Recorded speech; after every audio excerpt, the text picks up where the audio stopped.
So one of the projects that I'm currently working on is basically building large-scale simulation models of economic systems and financial markets in particular. And banks are a really important part of a modern economic system and are a very important part of the financial system. And I would like my simulation models to be reasonably well calibrated to the real world. And so I'm focusing on trying to kind of establish the facts on the ground about what does the banking sector look like in the US? How can we characterize kind of important stylized facts about the banking system that we can then hope to bring into our simulation models? Right, so I have a hypothesis.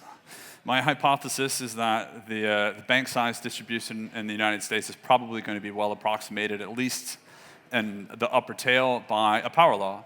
More specifically, I'm going to focus on something called Zipf's law, which, if you're not familiar with, is basically just a power law distribution where the scaling exponent takes a particular value, 2, in this case. Zipf's law comes up a lot. I think it was originally specified for the frequency of words in text documents, but it has come up again in the distribution of city sizes, and we're going to look at it in the context of banks.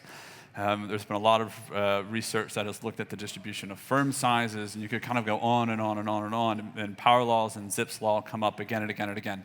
So it seems like a pretty reasonable null hypothesis. There's the canonical citation to Zipf's law for firm sizes. So where's the data that I'm going to use for this study come from? Well, in the United States, all commercial banks are regulated by the Federal Deposit Insurance Corporation. And so they collect quite a lot of data, very detailed balance sheet data every quarter from every bank that they regulate in the US. And so the banks have to report everything about kind of the distribution of their assets, the distribution of their liabilities, the kinds of capital that they hold on their books that constitute their equity base. Very, very detailed, fine-grained data. And it's publicly available, kind of. So the FDIC has this very bureaucratic web access form that you can use to access the data.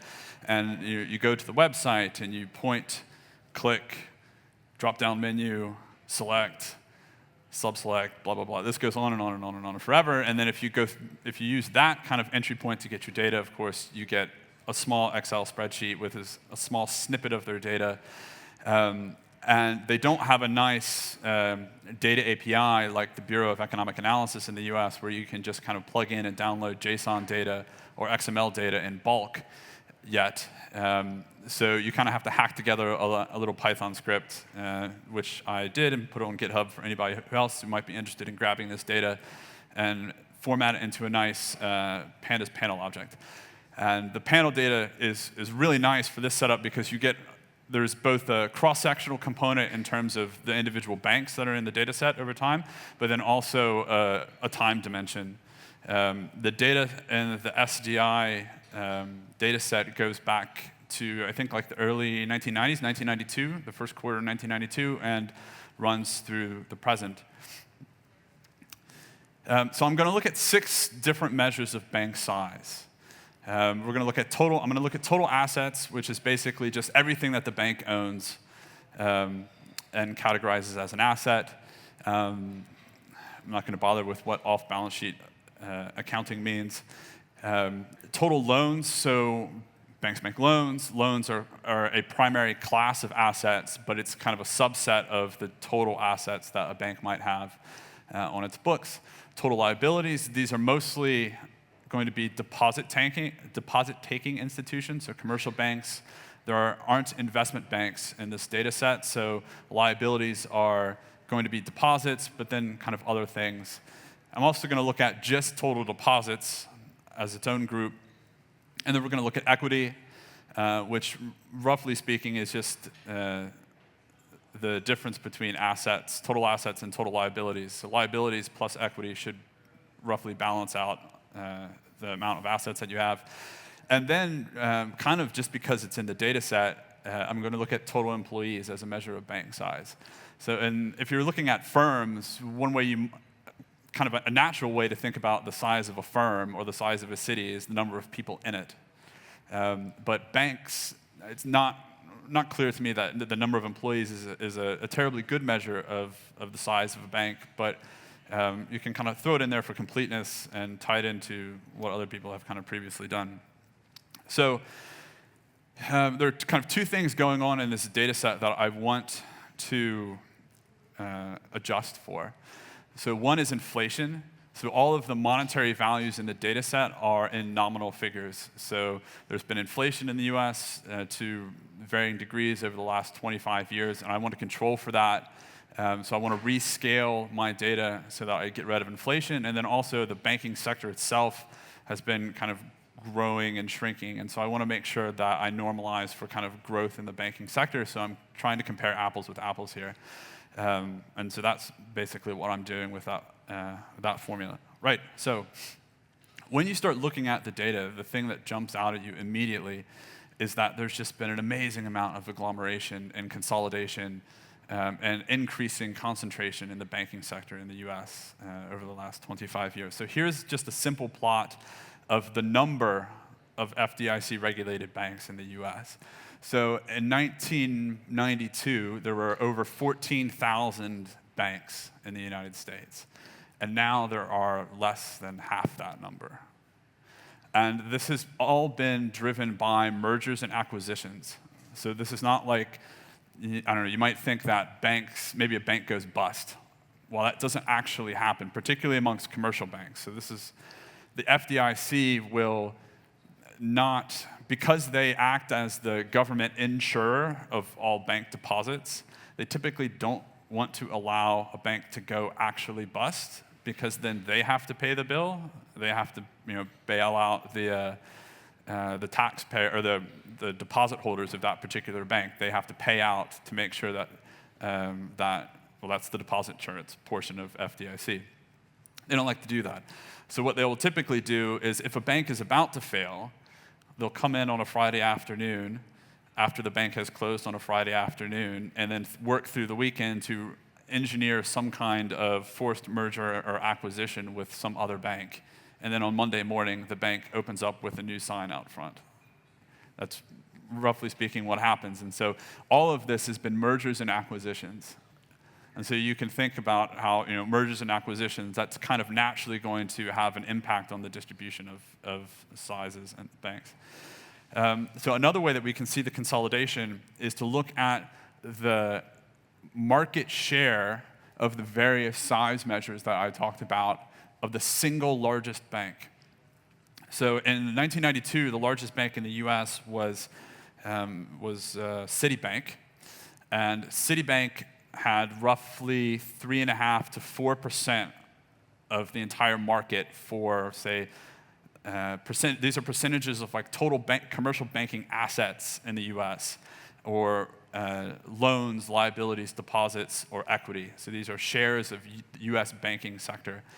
And so Citibank had about 3.5%, 4% along those measures. You come forward to today, and you see more variation in the measure, but the largest bank today, which is JP Chase in the US, has over 12, almost 13% of all commercial banking assets are under its control. And then for deposits, it's slightly less, about 11%, but that's still 11% of all commercial bank deposits are controlled by JP Chase.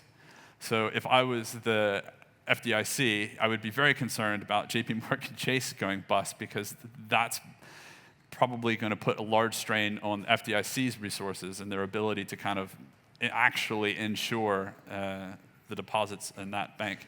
And you see that there's a lot of discontinuous kind of big jumps. And those have occurred for when large banks merge with other large banks. So I mentioned that there was this mergers and acquisitions trend that was causing this kind of drop off in the number of banks in the US.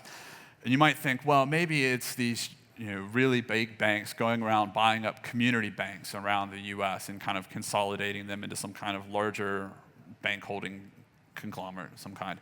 That's not what's happening. I mean, there is some of that, but that's not the whole story. So that in late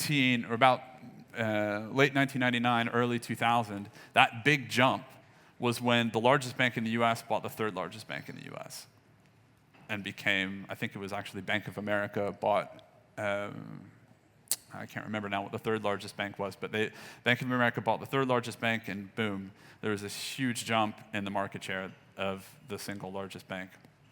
So there's no natural scale to mergers and acquisitions in US banking. Now, things get even more extreme if you look at the share of not just the largest bank, but the 10 largest banks in the US. So again, go back to the early 90s. In the early 90s, you had roughly 15% of the US banking sector was effectively controlled by the 10 largest banks. It comes to today, over 50% of the entire US banking sector's assets, liabilities, equity, deposits, all of these measures are accounted for in the 10 largest banks in the US. Right. Now, another way that you can look at the amount of consolidation and agglomeration in the banking sector is to look at, I've called these the survival functions. They're basically 1 minus the cumulative distribution function, or sometimes called the upper cumulative distribution function, or the counter cumulative distribution function, however you want to label it or think about it. Plotted on log-log scales. So what you can take from this is you can see how much skewness there is kind of in the data in these distributions. That if they were very thin-tailed distributions, then you would see this kind of drop-off in this plot on a log-log scale. It would not be so kind of nicely linear at some point. And couple of things that I want you to take away from this. One is that there's good data collapse. So this is from the normalization that I mentioned earlier. So I converted the raw nominal values and rescaled them to adjust for inflation and growth in the banking sector. Distributions that would have been kind of more spread out because of those factors collapsed down onto, for the most part, kind of a single distribution. And so the rest of the talk, I'm going to be talking about fitting probability models to the upper tail of these distributions. So one of the things that you can see is that, so in red, I've plotted the distribution in 1992, and in blue, the distribution in 2000, at the end of 2015. And you can see, while there's good data collapse for the bulk of the distribution, as you get into the extreme upper tail, you start to see some of the natural variation in the data. And in particular, if you look at basically all of the measures with the exception of number of employees, you see that in the extreme upper tail, in 1992, between 1992 and 2015, you see this big kind of shift upward in the probability mass in the extreme upper tail. And that's where you can really see the big banks starting to get bigger, consistent with the market share graphs that I just previously showed you. Now, what's interesting about the number of employees is that you kind of get something slightly different going on. That in 1992, between 1992 and 2015, kind of, I'll call them medium to largish banks. And of course, these are banks that still have billions or tens of billions of assets. But those medium to largish banks have kind of shrunk in size. And it's the really large banks that have expanded in terms of the number of employees. Okay, so how am I going to fit these probability models to the data? Well, so there's a particular paper that I'm going to follow. I've linked to it. You can go and read all the gory details of the particular methodology and why their methodology is so much better than what had come before them. I'll touch on a few things. So I'm going to be fitting the power law model that I mentioned earlier to the data. We're going to use a technique called maximum likelihood. For the power law model, maximum likelihood is really easy because you can actually write down the likelihood function and do a bit of mathematics and derive the maximum likelihood estimator. You don't have to use basically nonlinear optimization to find the parameter vector that minimizes the likelihood function. This estimator is sometimes called the Hill estimator, which if there are people from the finance community in the room, they might be more familiar with the Hill estimator. because it's often used in risk analysis and extreme value statistics and financial applications, but it's basically the same. So the two things I'm going to talk about are the parameter estimates, and then because maximum likelihood is by definition going to fit the best power law model to the data, we're going to do some likelihood ratio tests. So we're going to throw in a few alternative hypotheses, some extra distributions to try to fit. We're going to fit those with maximum likelihood, then we're going to do some testing. The particular flavor of likelihood ratio testing, this is kind of a plug for the Vuong likelihood ratio test, which I had never heard of until I got onto this little research project. But I like it because it's the way that you conduct the test. You start with the null hypothesis that both of your distributions that you're testing are basically equally far from kind of the true underlying distribution. They're kind of equally misspecified. And so you get a hint of whether or not you have enough data to actually say anything about the two distributions. So you will naturally, in the first kind of stage of doing this test, you'll kind of naturally get an idea of, okay, do I actually have enough data to say anything sensible regarding the two distributions that I fit, or maybe maybe I should prefer one or the other, but it just has this nice feature. All right, so let's jump to the results. So parameter estimates. So these are the parameter estimates for the scaling exponent alpha in the power law model that I'm using as my kind of null hypothesis. So the black dotted line is 2. So that was what you would expect if Zipf's law was a good model, basically, of the upper tail of these banking sector distributions. So there's 2 vertical scales. The left-hand side vertical scale is for alpha, the estimated exponent. The right-hand side vertical scale is the fraction of my entire data set that is in the tail. So part of what fitting this model, there are 2 parameters that you have to fit. There's the scaling exponent, and then you have to determine the threshold where the scaling behavior kicks in. And so there's data that's in the tail, which is above the threshold. There's data that's not in the tail. And so then what I have on the right-hand side is the fraction of data in my sample that actually is in the tail. The gray bands are the 95% confidence intervals that for the kind of classic maximum likelihood confidence intervals. And well, there are several things that I want you to take away from this. One is that if you look at kind of assets and total liabilities, you get pretty constant and stable estimates of the scaling exponent over time.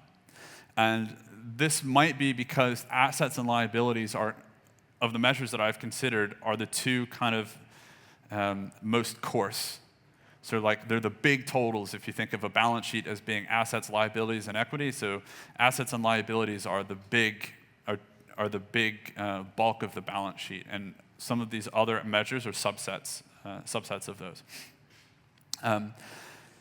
The other is that with some exceptions, particularly for employees and equity, for the bulk of most of these measures and for most quarters and most years, Zipf's law is not in the confidence band on these parameter estimates, which suggests that it's not going to be a good model of the upper tail of the distribution.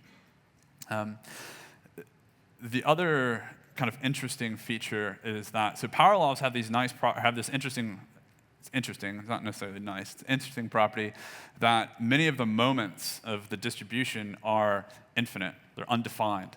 And in particular, if you have a scaling exponent that's strictly less than 2, then the mean of the power law distribution is undefined.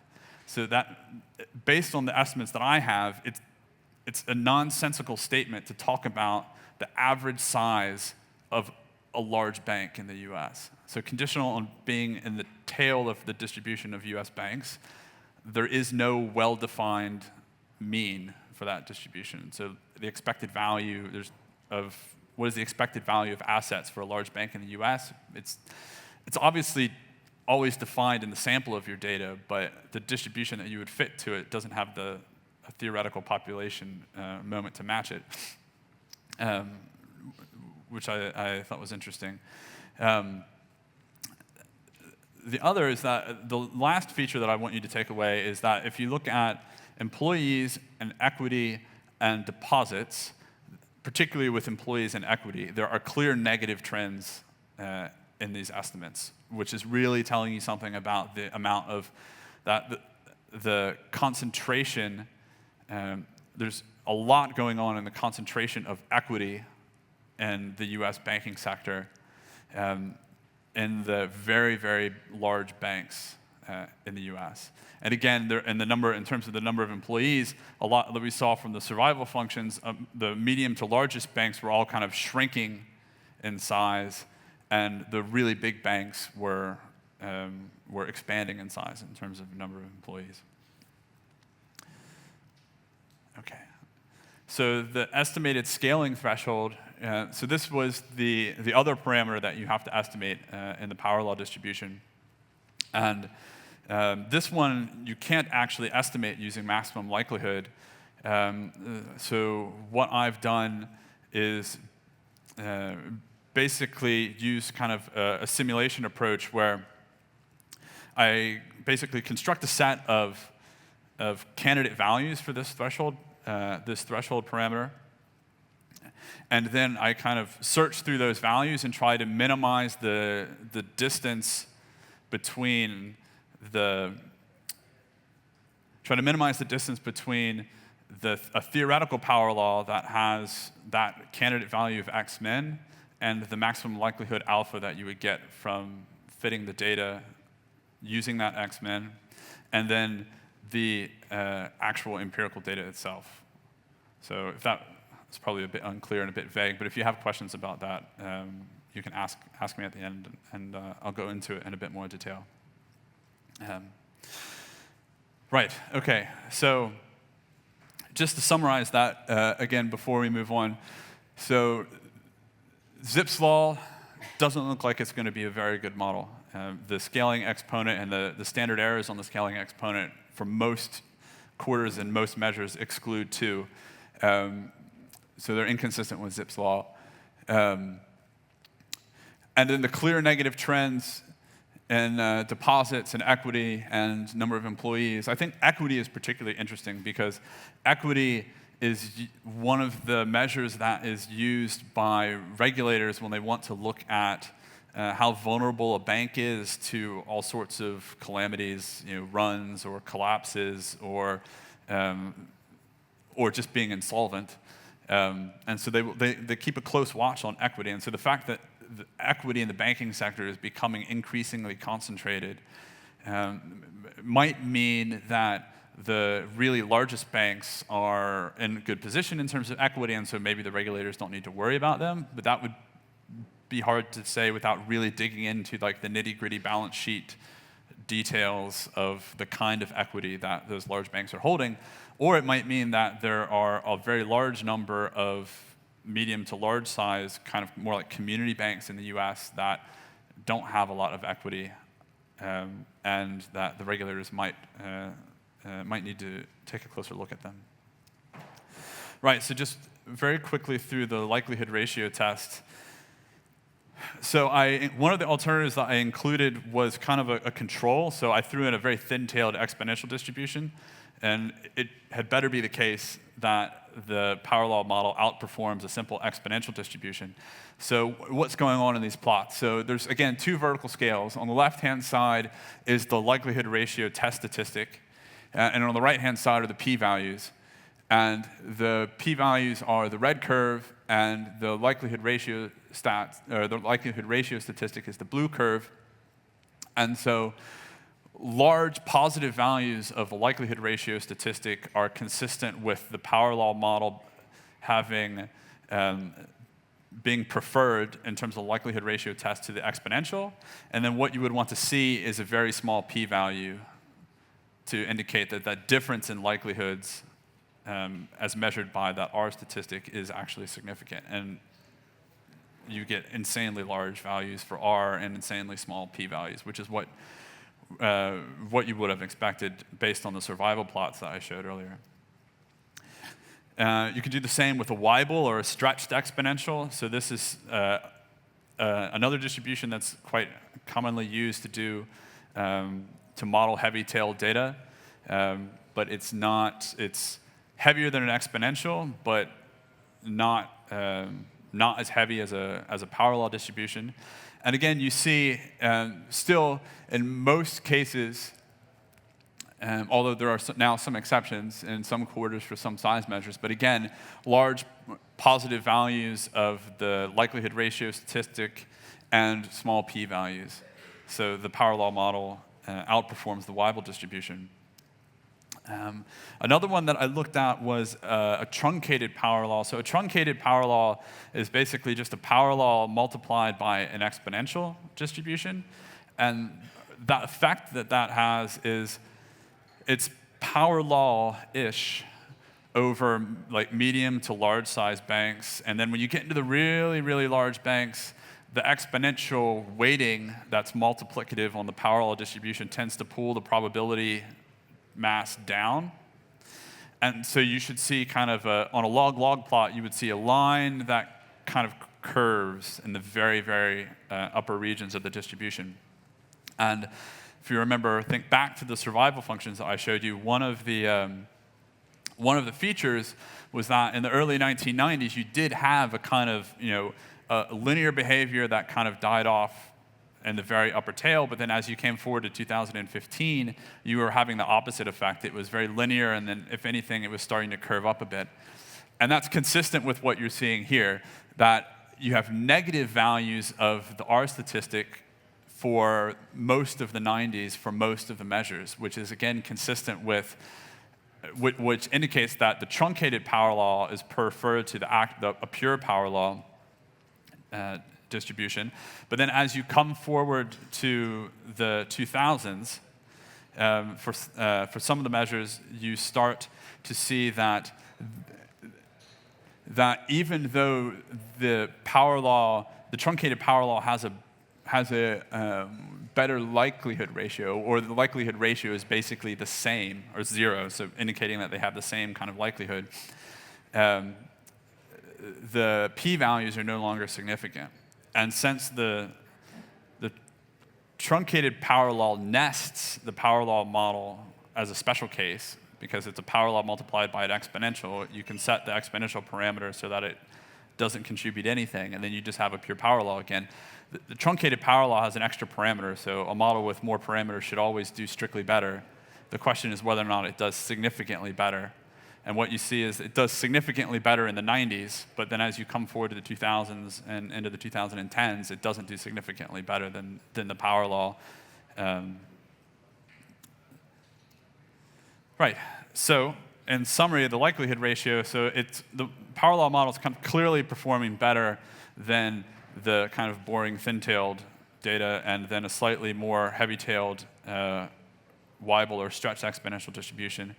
And then it does outperform the truncated power law, or the power law of the exponential cutoff, as we get closer to like the 2000s and the 2010s, more to the present. Right. So just to conclude and kind of sum everything up. So if you happen to come into this talk thinking that I bet that the distribution of banks in the US follows Zipf's law because it's just like firms, or just like cities, or just like word counts, or just like everything else that follows Zipf's law, you're wrong.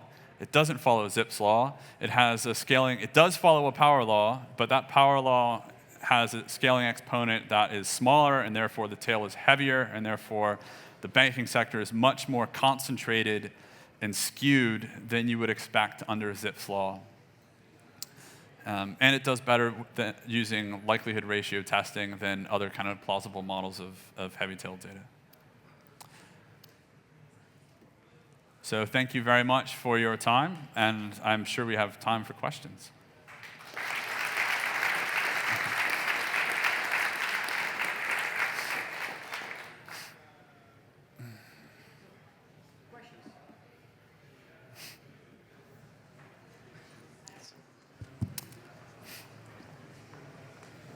Yeah.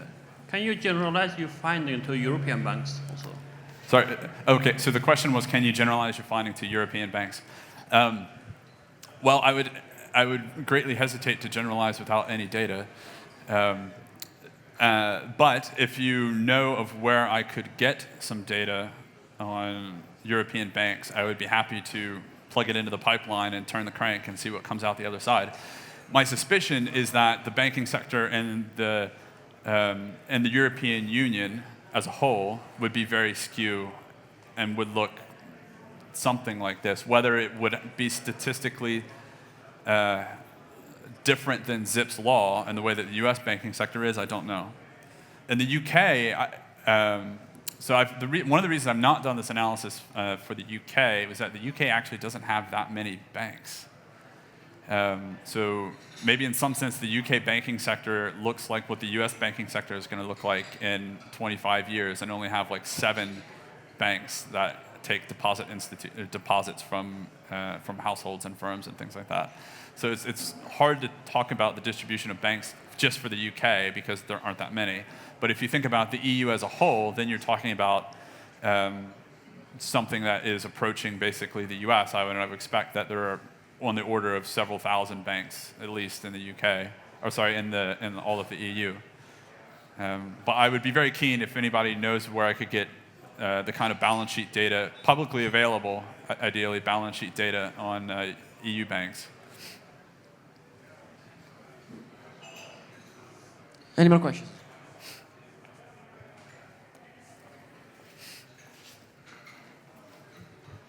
Maybe a bit more of a comment. So, like for certain parameters, you said the mean doesn't exist. You could also say the mean is infinite. So that sounds very different, right? If you say the average band, I don't know what the average band looks like, or the average bank is infinitely rich. These sound very different. Oh, yeah, so that's a good point. So mathematically, it is infinite. I mean, that's the value. So when you try to compute the moment blows up to infinity. So maybe that is the more kind of accurate way to characterize it. So I appreciate the comment. It's interesting, though, that even though, like in the statistics literature, even though mathematically the function is blowing up to infinity, they usually talk about it as does not exist, rather than saying blows up to infinity. And so in some sense, for like an academic journal, maybe it's better to say like does not exist. But I do actually think now that I wish I had actually used it, kind of blows up to infinity rather than does not exist, because I feel like for an audience like this, blowing up to infinity seems like a much better way to characterize it. So thank you. Any other questions? No? Any more questions? Oh. I think it's time for lunch.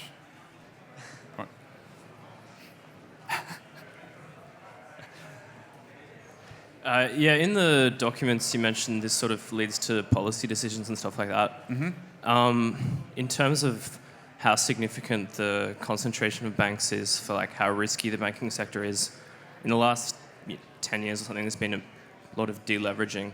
Is that more or less significant in terms of the effect on risk than this concentration? Right. Okay, so I think the question, it was not so much a question as a comment about the recent deleveraging of banks over the last 10 years and how basically the leverage is being... Post-08 kind of thing.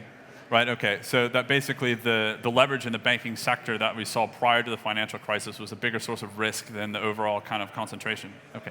Yeah, so that very well may be the case. And it might mean that what I would want to think about is somehow adjusting the size of a bank to somehow take into account its leverage ratio.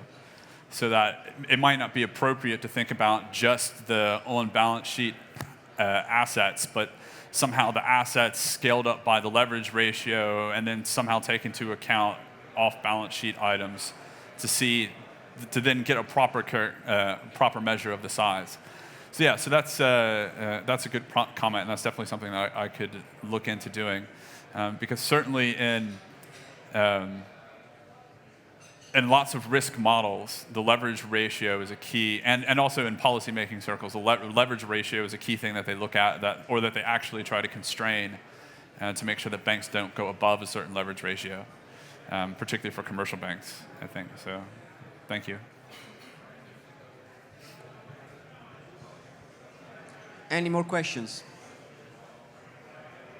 No? Oh.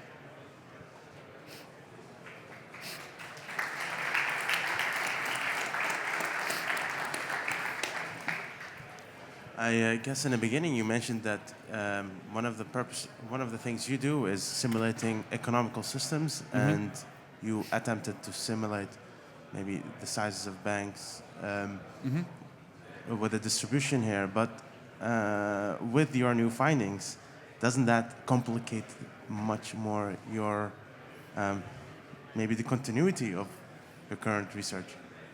Because first of all, you just showed that first it doesn't follow the Zipf's law, and right. second, maybe a more general, simpler distribution could. Right. So I mean, one of the. Okay. So the question was doesn't this somehow complicate my original motivation, which was I want to come up with a reasonably good approximation of the distribution of banks in the U.S. that I can then use as kind of a sampling distribution for a larger simulation model. And to a certain degree it does, in one sense, that some of the measures aren't stable and they're kind of drifting over time, which suggests that the modeling the banking sector is going to have to capture dynamics that would somehow match the dynamics that I'm seeing in the data. So yes, in one sense it does, but that's a very ambitious modeling objective. So just taking I looked at it as a win in that I was going to use, before I looked at the data, I had been thinking, well, let's just use Zipf's law because it's a power law and it's going to be a pretty good approximation and it'll be close enough. And then when I actually looked at the data, I realized, well, actually, Zipf's law isn't what's in the data. And the fact that the tail is so heavy in the real data that the mean blows up to infinity has actual implications for kind of the sampling and the initializing of the larger simulation model. So in that sense, I viewed it as a win and just kind of lifted up the carpet and kicked under the rug the fact that there are these drifts that ideally one would want to model, but it's very, very complicated to do, and I'm not currently capturing it in my other work. So thank you. Okay. Thanks, David. Yep.